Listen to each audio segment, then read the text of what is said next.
하나님께서 오늘 우리에게 허락하신 말씀 누가복음 2장 8절에서 20절 말씀입니다. 누가복음 2장 8절에서 20절 말씀, 저와 여러분이 교독하고 마지막 절 함께 읽겠습니다. 제가 먼저 읽겠습니다. 한편 목자들은 바로 그 지역 들판에서 살며 밤에 양떼를 지키고 있었습니다. 주의 천사가 그들 앞에 나타났고 주의 영광이 그들을 환하게 둘러비춰서 그들은 너무나 두려웠습니다. 천사가 말했습니다. 두려워하지 마라. 보아라, 내가 모든 백성에게 큰 기쁨이 될 좋은 소식을 너희에게 알려준다. 오늘 구주이신 주 그리스도가 다윗의 동네에서 태어나셨다. 너희가 천에 쌓여 구유에 누워있는 아기를 볼 것인데 그것이 너희에게 표적이 될 것이다. 갑자기 그 천사와 함께 하늘의 군대가 큰 무리를 이루며 나타나 하나님을 찬양하며 말했습니다. 지극히 높은 곳에서는 하나님께 영광이요 땅에서는 하나님의 은총을 입는 사람들에게 평화로다. 천사들이 떠나 하늘로 올라가자 목자들이 서로 말했습니다. 베들레헴으로 가서 주께서 우리에게 말씀하신 이 일이 정말 일어났는지 보자. 그래서 그들은 서둘러 가서 마리아와 요셉과 아기를 찾아냈습니다. 과연 아기는 구유에 누워 있었습니다. 그들은 아기를 보고 나서 그 아이에 관해 들은 말을 알려주었고 그 말을 들은 모든 사람은 목자들이 한 말에 놀랐습니다. 그러나 마리아만은 이 모든 일을 마음에 간직하고 곰곰이 되새겼습니다. 함께 읽겠습니다. 목자들은 자기들이 보고 들은 모든 것에 대해 하나님께 영광 돌리고 찬양하며 돌아갔습니다. 그들이 듣고 본 모든 일대로 이루어진 것입니다. 아멘. 네, 여러분, 역설이라고 하는 그런 말이 있습니다. 단어상으로는 비틀다, 뒤집다 하는 그런 의미인데요. 어떤 보편적인 주의나 주장에 반대되는 이론이나 말, 그런 의미입니다. 하나님은 참 많은 별명을 가지고 계신데 그 별명 가운데 개인적으로 가장 멋있다 여겨지는 별명은 우리 하나님은 역설의 하나님이시라는 것입니다. 그렇습니다. 우리 하나님은 또한 하늘의 방식은 세상의 통념을 뒤집습니다. 세상과 똑같은 방식으로 하나님께서 이 땅을 통치하시고 세상과 똑같은 방식으로 여러분 한 사람 한 사람을 통치하신다고 한다면 더 이상 그분은 하나님이 아니실 것입니다. 역설이란 방식을 통하여 당신의 의로움을 세상에 보여주는 하나님께서 세상을 다스리시고 통치하시는 방식이 있습니다. 저는 그것을 역설로 풀게 되었습니다.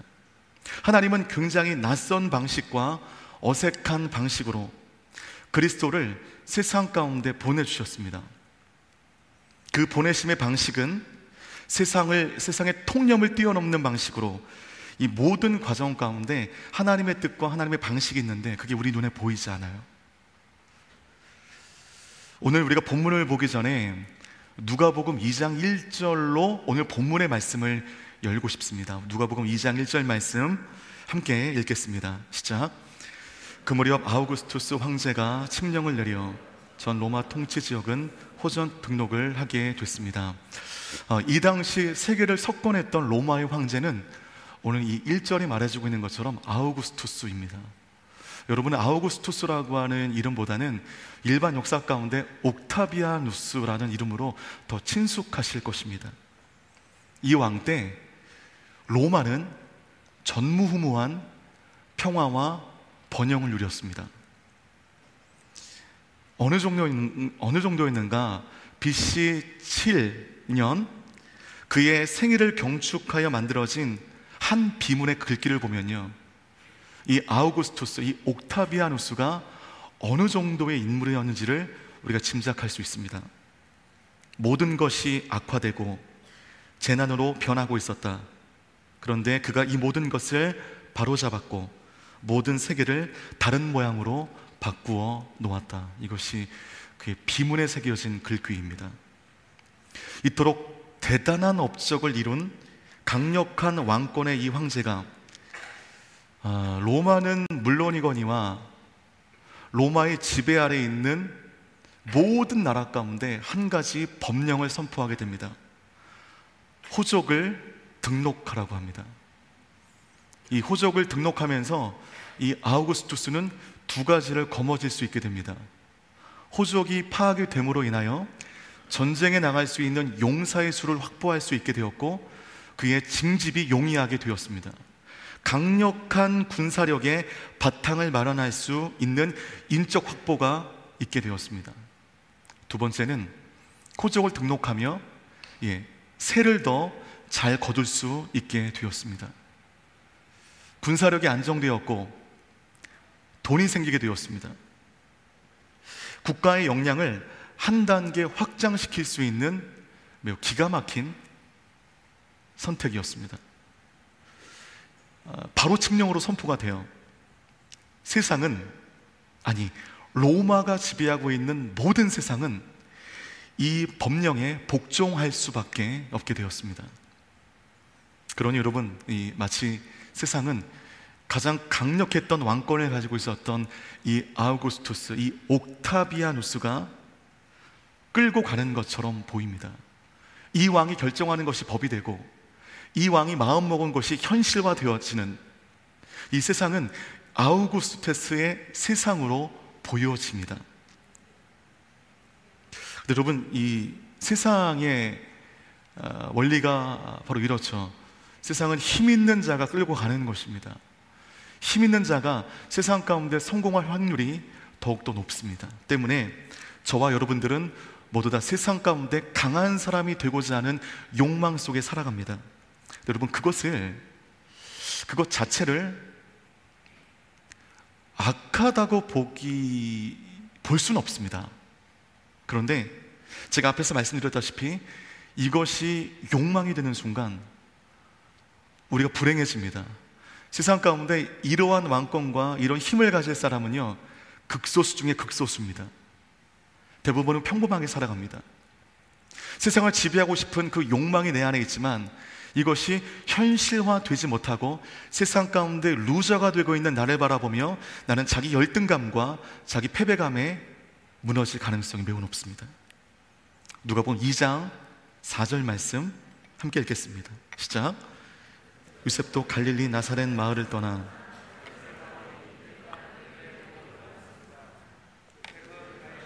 직계 혈통이기 때문입니다. 더욱이 이스라엘은 그 로마의 식민지였기 때문에 이 칙령을 거역할 수가 없었습니다.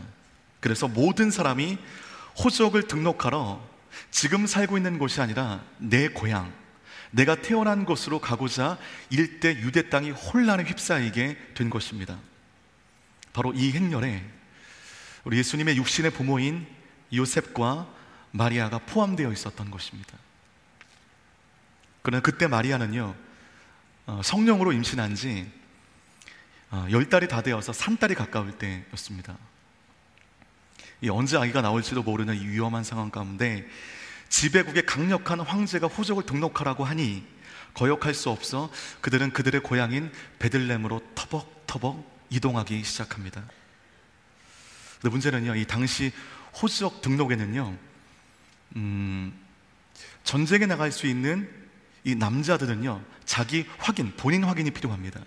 본인 확인이 되고 호적으로 올라가는 것입니다. 그 외에 우리 여성들, 어린이들은요, 본인 확인 절차가 필요 없는 거죠. 그냥 말만 하면 호적에 등록이 되는 것입니다. 마리아는 가봤자 본인 확인을 하지 않기 때문에 굳이 갈 필요가 없었거든요. 근데 굳이 그 위험한 베들레헴의 그 호적 등록을 하기 위한 여행을 할 수밖에 없었던 이유는 그가 성령으로 임신했기 때문입니다. 지금 여러분, 저는 아무런 의심 없이 은혜롭게 마리아가 성령으로 잉태한 것을 믿습니다. 그거에 대해서 조금도 마음에 어려움이 없지만 그 당시에 점점 배가 불러가는 결혼하지 않은 여자가 성령으로 임신했다는 것을 누가 믿어주겠습니까? 그리고 이제 산딸이 다가와서 아이가 곧 나올 건데 성령으로 임신했다고 하는 이 마리아가 마리아가 낳는 그 아이를 누가 따뜻하게, 누가 사랑의 눈길로 그 아이를 받아줄 수 있겠습니까? 그래서 요셉은 막달의 아내를 데리고 먼 길을 떠날 수밖에 없었습니다. 굉장히 짜증나는 그런 상황이 연출되게 된 것입니다. 근데 여러분, 구약에 수태고지에 대한 예언이 나와 있는데 그 예언을 보면 메시아가 어디서 나올 것인지 그 지명이 명확하게 나오거든요. 우리 미가서 5장 2절 말씀 함께 읽겠습니다. 시작. 그러나 너 베들레헴 에브라다야, 비록 내가 유다 족속들 중 아주 작지만 이스라엘을 다스릴 사람이 너로부터 나올 것이다. 그의 군보는 먼 옛날, 아주 오랜 옛날로 거슬러 올라간다. 이 말씀 가운데 이 말씀은 예수님 오시기 전에 수백 년 전에 있었던 예언이거든요. 근데 이 예언에 그 베들레헴이라고 하는 지명이 명확하게 나옵니다. 이스라엘을 다스릴 사람이 나오는 것이 나사렛이 아니라 베들레헴이라는 것이고, 나사렛에 살던 요셉과 마리아가 그의 고향 베들레헴으로 호적을 등록하기 위하여 이동하는 것입니다. 정확히 맞죠. 이러한 예언이 성취되어지는 말씀을 볼 때마다 우리는 전율하지 않을 수 없습니다. 여러분 보세요. 호적을 등록하라. 누가 명령했습니다? 누가 명령했습니까? 그 당시 가장 강한 왕권을 가지고 있었던 아우구스투스 옥타비아누스가 법령을 선포했습니다. 누구를 위하여 이 법령을 선포했느냐? 자기를 위한 것입니다. 자기의 통치를 위해서 이 법령을 선포한 것입니다. 요셉과 마리아는 이 로마의 황제가 자기의 통치의 용이함을 위해서 선포한 이 법령에 따라 지금 베들레헴으로 나아가고 있습니다. 그런데 수백 년 전에 베들레헴 가운데 이스라엘 다스릴 사람이 나온다는 이 구약의 말씀을 보면서 우리의 눈으로는 이 역사를 주관하는 사람이 아우구스트처럼 보이지만, 이 역사를 끌고 가는 사람이 옥타비아누스처럼 보이지만, 실상 이 역사를 끌고 가는 사람은 그 뒤에 보이지 않는 하나님이심을 우리 이 예언의 말씀을 통하여 우리는 명확하게 알 수 있다는 것입니다. 모든 과정들이 이미 구약에 다 나온 거예요. 보이지 않는 하나님의 시나리오대로 이 세상이 하나씩 하나씩 진행되고 있는 것입니다. 오늘 말씀의 상황을 보십시오. 세상은 가장 강한 나라의 황제 아우구스투스의 주장과 마음대로 이끌어가는 것처럼 보이지만, 때문에 세상은 가장 강한 권세를 가진 사람을 통하여 진행되는 것처럼 보이고, 이것이 세상의 통념이며 세상의 원리이지만, 그러나 그 역사의 이면을 깊이 들어가 보면 이미 만세전부터 계획되어 보이지 않는 하나님의 시나리오대로 진행되고 있는 통치의 방식이 심겨져 있습니다. 그래서 세상은 결국 하나님의 방식대로 진행되는 것입니다. 세상은 강한 자의 손길 안에 진행되는 것이 아닙니다. 그래서 여러분, 세상은요, 강한 자의 공권력에 의해서 진행되는 것이 아니라 하나님의 계시와 그 계시에 순종하는 사람들을 통하여 이 세상이 움직임을 믿어주시기를 부탁드리겠습니다. 이 고백이 없으면 연약한 사람들은 늘 자신의 힘 없음을 탄식할 수밖에 없습니다. 여러분, 그것은 믿음 없는 자의 넋두리입니다. 실패한 자의 탄식입니다. 보이지 않는 분의 섭리를 볼 수 있는 우리의 눈이 열려져야 될 줄 믿습니다. 나를 향하신 하나님의 시나리오를 읽어낼 수 있는 이 믿음이 여러분의 눈에, 여러분의 마음에 있게 되기를 주님의 이름으로 축복합니다. 때문에 우리가 하나님 앞에, 하나님, 그렇기 때문에 내가 힘 없는 것이 싫습니다. 내 힘으로 세상을 이끌어갈 수 없는 것이 싫습니다. 하나님, 내가 세상 가운데 강한 자가 되게 해주십시오. 강한 권세를, 재물을 나에게 부어주십시오 라고 기도한다면 우리는 그 순간 세상의 사람들과 똑같아지는 것입니다. 하나님, 저는 별로 가고 싶지 않은 베들레헴이지만 이 모든 과정이 하나님의 통치 아래 있음을 믿기 때문에 그 위험한 길을 내가 믿음으로 가겠습니다. 이 길을 내가 왜 가야 하는지 내가 이해할 수 없지만 내가 기쁨으로 순종하겠습니다. 나를 통하여 하나님의 살아계심을, 하나님의 섭리가 보여지는 인생이 되게 하여 주십시오. 이렇다면 세상과 구별되어지는 것입니다. 여러분, 바로 이 믿음이 생기면 우리는 어떤 현상이 보이냐 하면 더 이상 옥타비아누스가 보이지 않아요. 더 이상 아우구스투스가 보이지 않습니다. 이 믿음이 생기는 순간 주님이 보이고, 이 믿음이 생기는 순간 주님의 계획이 보이고, 이 믿음으로 아멘하는 순간 하나님의 섭리 안에 우리가 들어가게 된다는 것입니다. 내 환경이 조금 더디게 열릴지라도, 내 형편이 어렵더라도 그것에 우리 믿음이 흔들리지 않아요. 왜냐하면 하나님이 보이기 때문이죠. 하나님의 섭리가 내 눈에 보이기 때문입니다. 이 믿음의 시선이 여러분의 눈 가운데, 마음 가운데 회복되어지는 믿음의 여정이 되시기를 주님의 이름으로 축복합니다. 로마서 12장 2절 말씀 가운데 이런 말씀이 있어요. 함께 읽겠습니다. 시작. 여러분은 이 세대를 본받지 말고 하나님의 선하시고 기뻐하시고 온전하신 뜻이 무엇인지 분별하도록 하십시오. 하나님의 선하시고 기뻐하시고 온전하신 뜻을 내가 믿는 순간, 그때 비로소 우리 주님이 보이는 것입니다. 그전에는 눈이 보이지 않아요. 하나님 보게 해주십시오, 보게 해주십시오. 백날 기도해봤자 주님 안 보여요. 나를 향하신 하나님의 선하시고 기뻐하시고 온전하신 뜻이 내 안에 있을 것이다. 분명히 이 뜻이 내 삶 가운데 성취될 것이다. 이것을 믿는 순간 주님이 보이는 것입니다. 그 뜻이 보이지 않으면 지금 초라한 나만 보이는 거예요. 직장 가운데 여기저기 깨어지고, 가정 가운데 불행하고, 만남도 안 되고, 계획하는 모든 것들이 안 되고 있는 루저와 같은 나만 보이는 겁니다. 우리에게 펼쳐진 모든 상황 속에서 우리를 향하신 하나님의 온전하신 뜻을 믿을 때, 알 때 주님의 섭리가, 하나님의 섭리가 우리 가운데 보여지는 줄 믿습니다. 때문에 여러분, 하나님의 여러분을 향한 기뻐하시고 선하시고 온전하신 뜻이 믿어짐으로 말미암아 그 순간 여러분의 눈에 초라한 여러분이 보이지 아니하고 숨어 계신 우리 하나님이 여러분의 눈에 보이는 그런 믿음의 변화가 우리 삶 가운데 있게 되기를 주님의 이름으로 축복합니다. 이 세상의 논리를 뒤엎는 기막힌 역설로 이 세상의 소망이 되셨기 때문에 성탄은 큰 기쁨의 좋은 소식이 되는 것입니다.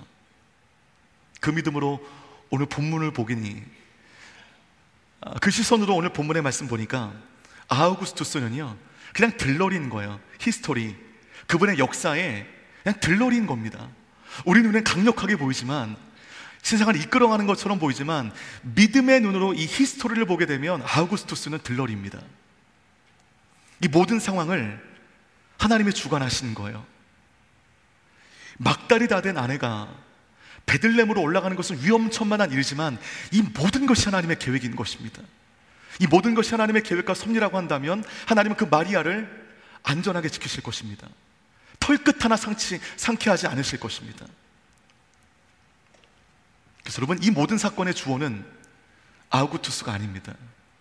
하나님이십니다. 여러분, 이것을 믿으십니까? 여러분, 이것을 믿으십니까? 그리고 오늘 말씀이 여러분 삶 가운데도 그대로 적용될 것이라고 여러분 믿으십니까? 여러분 모두 다 역설의 주인공이 되시기를 바라겠습니다. 예수 그리스도의 탄생의 사건이 우리에게 주는 중요한 메시지입니다. 오늘 제목처럼 이것이 내 삶의 큰 기쁨의 좋은 소식이라는 것입니다. 세상의 통념과 세상의 방식을 뒤엎고 낯선 방식이지만 하나님의 섭리 아래 역사를 이끄신 그 하나님의 섭리 인도하심이 초라하고 날마다 벽에 부딪히는 우리의 삶 가운데 보여지게 될 때 나의 초라함보다 나의 뒤에 계시는 그 위대하신 하나님의 손길이 우리 눈에 보여지게 될 줄 믿습니다. 그리고 오늘 본문입니다. 누가복음 2장 8절 말씀 함께 읽겠습니다. 시작. 들판에 살며 밤에 양떼를 지키고 있었습니다. 한편, 요 글귀를 보셔야 돼요. 한편. 이 한 단어에 1절부터 7절의 사건이 응축되어 있는 것입니다. 그 한편이 무엇입니까? 아우구스투스가 칙령을 선포하고 그 칙령에 따라 요셉과 막달의 마리아가 베들레헴으로 올라가는 것입니다. 위험천만한 과정 가운데 마리아가 예수님을 낳게 되고 그 예수님이 말 구유에 누워 있습니다. 이것이 한편이라고 하는 이 한 단어에 녹아 있는 것입니다. 여러분, 이것이 뭘 말씀하냐면요, 성령으로 특별하게 잉태하셨지만 출산은 전혀 특별하지 않았습니다. 출산은 똑같았습니다. 마리아는요, 성령으로 잉태했다고 그래서요, 보통 사람과 다른 방식으로, 희한한 방식으로 고통과 통증 없이 아이를 낳은 것이 아닙니다. 성령으로 잉태했다고 해서 사람들과 완전히 다른 방식으로 예수님을 낳은 것이 아닙니다. 똑같은 아픔과 똑같은 고통 속에 우리의 모든 세상의 사람들과 똑같은 방식으로 아이를 낳으셨어요. 성령으로 잉태하셨는데 출산은 똑같습니다. 요거를 우리가 좀 묵상을 해야 되는데, 우리 삶에 이럴 때가 있습니다. 하나님의 뜻을 발견했어요. 말씀 읽는 중에, 기도하는 중에 하나님의 뜻을 발견했습니다. 그리고 나름대로 음성까지 들었고, 믿음 있는 사람들을 통하여 이것이 하나님의 뜻임을 컨펌까지 했습니다. 확인까지 되었습니다. 내가 그러기에 이것을 확실하게 믿고 있습니다. 근데 여러분, 이상하게 안 풀려요. 믿음이 있는데 이 믿음이 내가 우격단심으로 만든 믿음이 아니라 정말 하나님께로 온 거라는 것을 내가 믿는데 안 풀려요. 이상하게 안 풀려요. 확신했다면 모든 것이 일사천리가 되어야 이것이 하나님의 뜻 안에 있는 사람들의 삶이라고 우리가 보통 믿고 있잖아요. 하나님의 뜻이 내 안에 있으니 내가 믿으니 사막에도 물이 열리고 광야 가운데도 길이 열리는 이런 일들이 우리 가운데 있어야 된다고 우리는 보통 믿습니다. 근데 안 풀려요. 안 되는 거예요. 은혜를 받고 내 영혼이 막 열정으로 불타오르는데 삶이 안 돼요. 이럴 때 우리는 되게 내가 이게 들은 것이 맞나? 내가 확신한 것이 하나님의 뜻이 아니라 나의 뜻 아닌가? 하는 의문이 생기고, 이 의문은 그 자리에 머물러 있지 않고요, 반드시 불순으로 나아갑니다. 불신하는 것입니다. 하나님이 나를 통치하신다는 것을 믿지 않는 거예요. 하나님의 섭리가 내 안에 있다는 것을 믿지 않는 겁니다. 나는 하나님이 외면당한 인생이라고 믿는 겁니다. 스스로 불안해지고 스스로 패배하는 것입니다. 여러분, 그거 맞아요. 하나님으로부터 온 거 맞아요. 그게 하나님의 뜻이라 하여도 그 성취까지 아무런 어려움 없이 공짜로 받는 것은 아닙니다. 하나님의 뜻을 이루는데도 어려움과 고통이 필요할 수 있어요. 성령으로 잉태했거든요. 아이는 똑같이 나왔어요. 죽음까지 나아가는 그런 극심한 고통 끝에 아기 예수를 낳은 것입니다. 아기 예수를 낳을 때 마리아는 세상의 모든 어머니들처럼 똑같이 아팠습니다. 게다가 여러분, 이 베들레헴으로 호적을 하러 오는 사람들은요, 이 요셉과 같은 가문, 같은 지파의 사람입니다. 가깝거나 먼 친척이라는 거죠. 근데 정말 진짜 이게 인간 같지도 않은 인간들이 여관방을 내주지 않아가지고요, 말구유에서 아이를 낳게 됩니다. 여러분, 우리 착각하면 안 됩니다. 예수님이 겸손하셨기 때문에, 요셉과 마리아가 겸손하기 때문에 말구유 찾아가서 아이를 낳은 것이 아니라, 누가복음 말씀 보면 있어요. 사람들이 방을 내주지 않음일러라. 방을 내주지 않은 거예요. 인간 같지도 않죠. 지하철을 타고 가던 우리 둘째가 지하철을 보면 이제 자기 드러나지 않는 임신한 분들이 앉아 계시는 핑크빛 의자가 있지 않습니까? 근데 거기에 오늘 아저씨가 앉으신 거예요. 그냥 정의로운 이 둘째가 좀 쓸데없이 정의롭거든요. 그렇게 얘기하는 거예요. 저 아저씨 남자인데 왜 그 자리에 앉고 있어? 극한이 평정이 되었습니다. 저는 얘기를 못하는데 그 얘기가 얼마나 제가 속이 후련한지, 내가 잘했다 했어요. 너 잘했다. 어떻게 이런 사람이 있습니까? 어떻게 아이가 이제 나오려고 하는데 방을 안 줘요. 아니, 주인이라도 방을 두들기면서 지금 이게 애가 나와야 되는데 방이 없습니다. 얘기를 해야죠. 이렇게 예수님 세상에 태어나셨습니다. 성령으로 잉태했는데, 성령으로 잉태한 사람 맞아? 싶을 정도로 너무나 우여곡절 끝에 아기를 누인 곳이 말구유요, 말구유. 요셉과 마리아의 마음이 어떻겠습니까? 내 아들, 이 금쪽 같은 아들이 세상에 처음 나와서 누인 곳이 말구유인 거예요. 얼마나 그 마음이 힘들었을지 여러분이 곧 부모가 되시면 그 마음 알 겁니다. 너무 속상했을 거예요. 화가 났을 것입니다. 자, 한편 바로 그 지역 들판에서 밤에 양떼를 지키고 있는 목자들이 있었어요. 당시 목자들은 이 창기나 세리 못지않게 유대 사회 속에서 천민 취급을 받는 루저들이었습니다. 그런데 하나님께서는 예루살렘의 그 종교 지도자들에게 성탄의 소식을 가장 먼저 알리지 않으셨고, 천대받던 목자들에게 성탄의 소식을 가장 멀리 알려주셨습니다. 그러면 왜 하나님은 별로 의미 없어 보이는, 별로 세상 가운데 유력하지 않은 이 목자들로 하여금 성탄의 첫 소식을 들려주신 것일까요? 오늘 본문에서 만나는 이 무명의 목자들은 한 가지 공통점이 있는데요, 모두 다 자기 맡은 일에 열심으로 행한 사람들이었다는 것입니다. 남들 다 깊은 잠을 자고 있는 밤중에 사나운 들짐승로부터 자기의 양떼도 아닌, 가난하기 때문에 자기 양떼 없어요, 부자들의 양떼를 위탁받아 치고 있는 것입니다. 예, 부자들로 말미암아 위탁받은 양떼들을 지금 돌보고 있는 겁니다. 밤 늦을 때 좀 허투루 할 수 있고, 깨부릴 수 있고, 추위 때문에 일찍 들어갈 수 있고, 여러 가지 합리적인 요령을 피울 수 있었지만 그들은 맡은 소임을 다합니다. 보이지 않는 곳에서 제가 맡고 행해야 할 것들을 다 하고 있습니다. 그들이 있어야 할 곳에 있다는 것입니다. 하나님께서는 하나님께서 허락하신 일에 열심인 사람들, 있어야 할 곳에 있는 사람들을 통하여 하나님 가장 먼저 기쁜 소식을 전해주신다는 것이 오늘 이 말씀이 우리에게 전해주는 메시지입니다. 그 옛날 다윗도요, 이 베들레헴 들녘, 이 똑같은 베들레헴 들녘에서 저녁 식사를 거른 채 양떼를 돌보다가 선지자 사무엘의 부름을 받고 그 자리에서 기름 부어 왕이 되지 않습니까? 유명한 사사였던 기드온, 여러분 뭐 하다가 사사로 부름 받았게요? 밀타작하다가 부름 받았습니다. 칼싸움을 하다가, 뭔가 좀 화려한 일을 하다가 부름 받은 것이 아닙니다. 밀타작하다가. 모세는 미디안 광야에서 뭐 하다가 부름을 받았죠? 양치다가.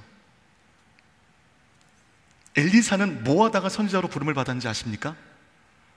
말씀을 잘 보십시오. 신기합니다. 밭을 갈다가 부름을 받았습니다. 주님의 제자들 뭐 하다가 예수님의 콜링을 받았죠? 물고기 잡다가.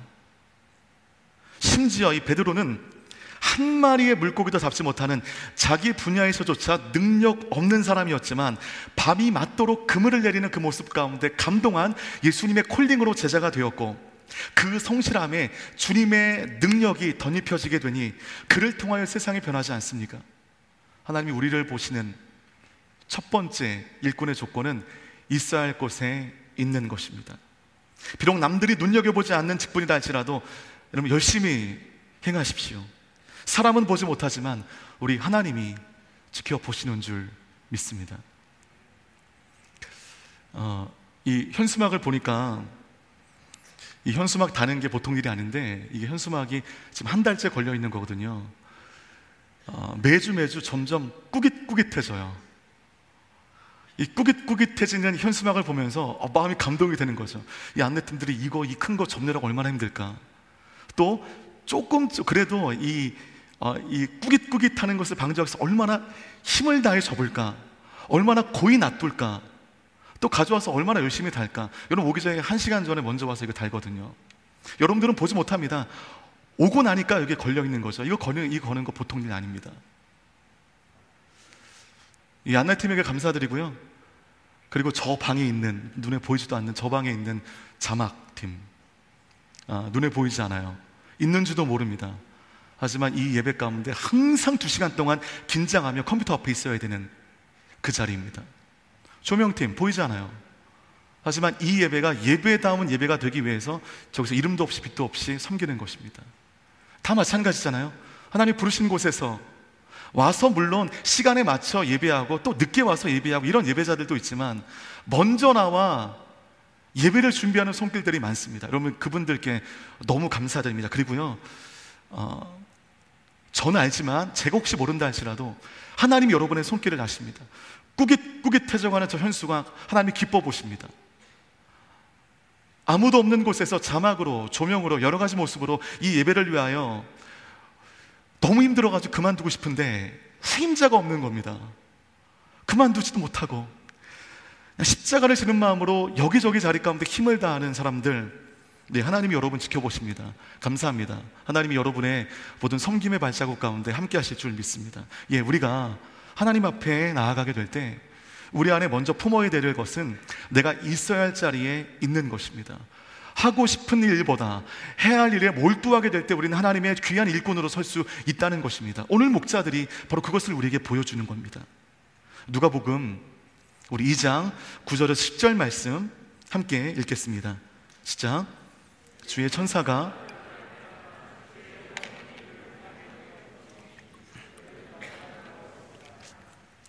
말했습니다. 두려워하지 마라. 보라, 내가 모든 백성에게 큰 기쁨이 될 좋은 소식을 너희에게 알려준다. 모든 백성에게 큰 기쁨이 될 좋은 소식을 두려움 중에 있는 이 목자들에게 전합니다. 마음의 준비가 안 됐잖아요. 난데없이 이런 엄청난 일이 그들 앞에 보이게 되니 얼마나 두렵겠습니까? 그냥 기쁨도 아닌 큰 기쁨의 좋은 소식이라고 하는 의미는 그리스도께서 이 땅 가운데 오심으로 인해서 인류의 최대의 문제인 바로 죽음의 문제를 풀어주셨기 때문인 것입니다. 이 죽음의 문제는 그리스도께서 이 땅 가운데 오시기 전까지 인류가 풀 수 없는, 풀지 못했던 캐캐묵은, 그러나 절대로 풀 수 없는 너무나 어려운 문제, 숙제였습니다. 인류는 이 죽음의 문제를 풀기 위하여 눈물겨운 투쟁을 하게 되죠. 어떤 이 절대 권력자는 불로초를 구해다가 먹기도 하고, 또 어떤 사람은 피를 수여하기도 하고, 젊은 사람의 피를 수여를 받기도 하고, 세상에 온갖 좋은 것을 찾아 먹기도 하고, 의학을 발달시켜 생명 영장의 꿈을 이어가려고 하는 눈물겨운 투쟁을 보이지만, 갖은 노력 끝에 이 죽음의 문제를 인간으로서 풀 수 없다는 것을 우리가 인정하게 됩니다. 절대 풀 수 없는 신의 영역이 이 생과 사의 영역이기 때문입니다. 때문에 우리 모든 인류는요, 이 태어나면서 죽어가는 인생이었습니다. 여러분들은 죽기 위해 태어난 사람들입니다. 이것이 우리의 운명이요, 이것이 우리의 팔자입니다. 저와 여러분들은 죽기 위해서 현재 살아 있습니다. 우리는 언젠가 죽습니다. 이것이 우리의 운명이었습니다. 죽음은 이 세상 가운데 가장 확실한 팩트입니다. 사실입니다. 그리고 절대 운명입니다. 그리고 온 인류의 보편적인 비극이었습니다. 발버둥치며 이 죽음의 문제를 풀려고 하지만 누구도 풀 수 없는 이 어려운 문제, 여러분, 이 어려운 문제가 그리스도께서 이 땅 가운데 오심으로 말미암아, 그리고 십자가를 지심으로 말미암아 이 얽힌 실타래와 같은 죽음의 문제가 그 즉시 풀리게 된 것입니다. 우리의 육신은 언젠가는 죽어요.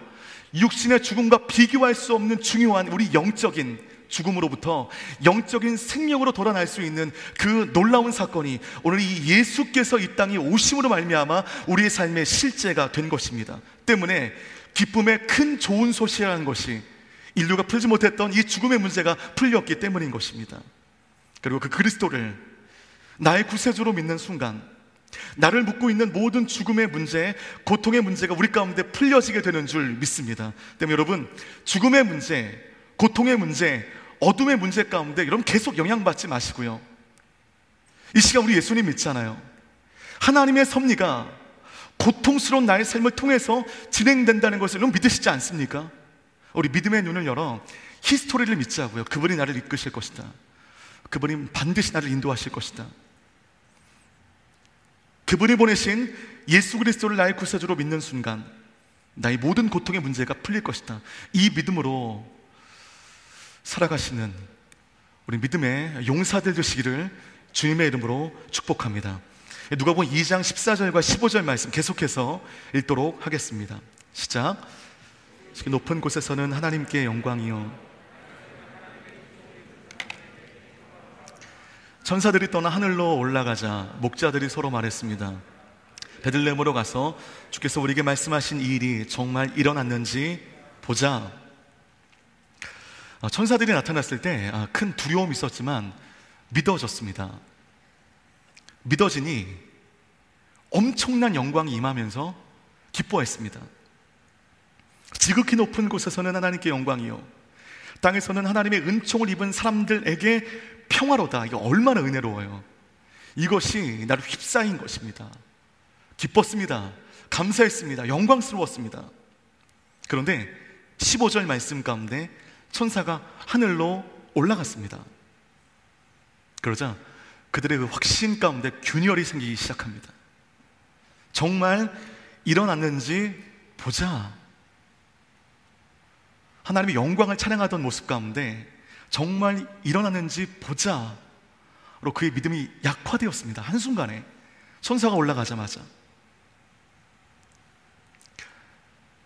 확고한 믿음을 주었던 그 천사가 사라지자 그 즉시 그들은 반신반의하기 시작했습니다. 이것이 저와 여러분들이에요. 우리 이것이 인간입니다. 확신도 있고 하나님의 음성도 들었지만 내 눈을 안심케 하는 그 무엇인가 사라져버릴 때, 없을 때 우리는 불안해합니다. 언제 믿었어? 그 언제 내 앞에 있었어? 믿음이 흔들리는 거예요. 그 확신 가운데 반신반의합니다. 큰 기쁨의 좋은 소식 가운데 그가 영광되게 하나님을 찬양했던 모습 가운데 정말 일어났는지 보자 라고 대답했던 것은 그 좋은 소식이 정말 일어났는지 보자 라고 읊조린 순간 팩트가 되지 않고 검증해야 할 뉴스로 전락해버린 것입니다.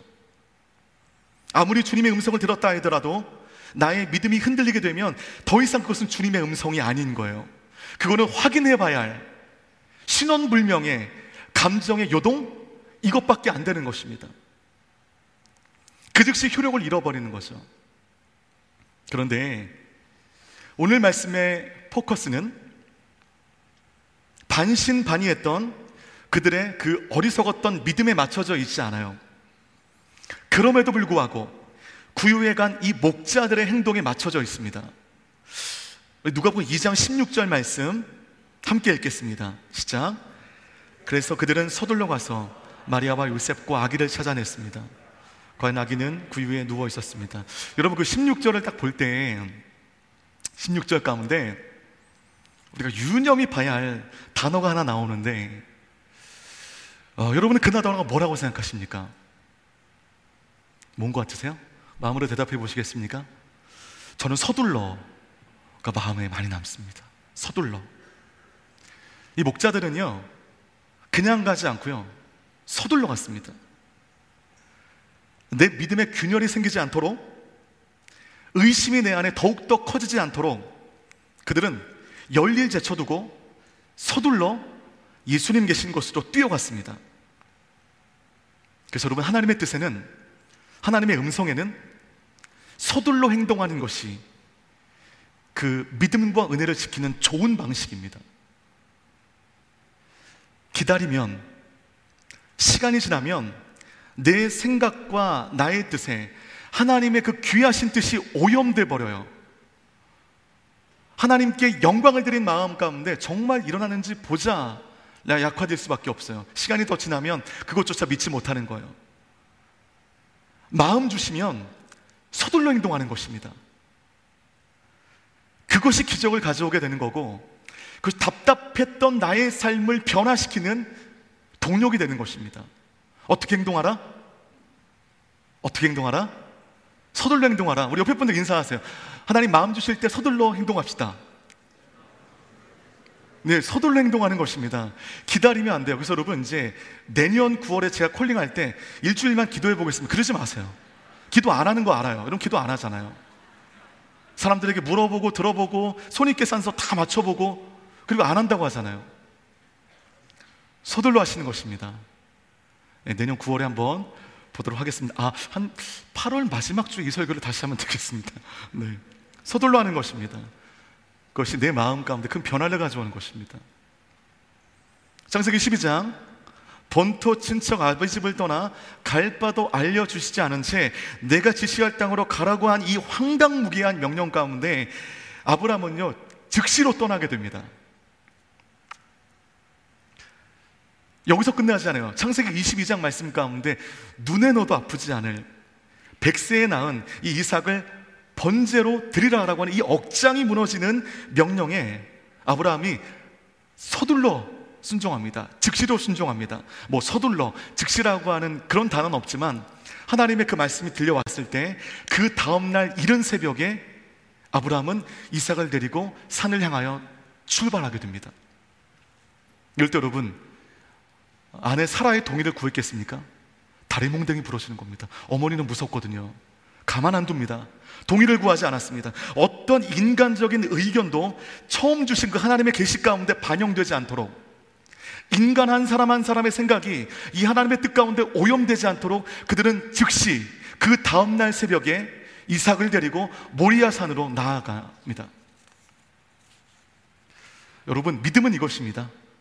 바로 이런 것이 믿음입니다. 누구의 동의도 구하지 않고 하나님이 주신 명확한 음성과 마음과 계시에 즉시 순종하는, 서둘러 순종하는 마음.